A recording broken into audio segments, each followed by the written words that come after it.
सहल, बंड, धक्कातंत्र, नाट्यमय खेळीनंतर शिक्षक बँकेत सत्तांतर.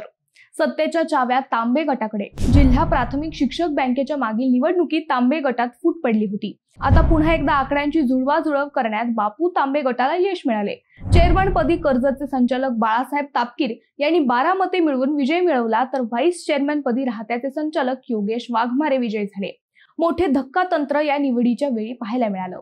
पदाधिकाऱ्यांची निवडणूक मागील वर्षी जुलै 2024 मध्ये झाली होती.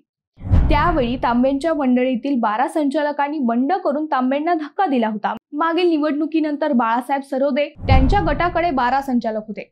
त्यानंतर आणखी 2 संचालक सरोदे गटाबरोबर गेले.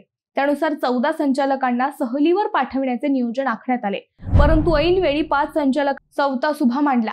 त्यांना तांबे यांची मदत मिळाली. त्यामुळे तांबे गटाची खेळी यशस्वी ठरली आणि बुधवारी झालेल्या निवडणुकीत तांबे यांनी पुन्हा एकदा बँकेची सत्ता खेचून आणली.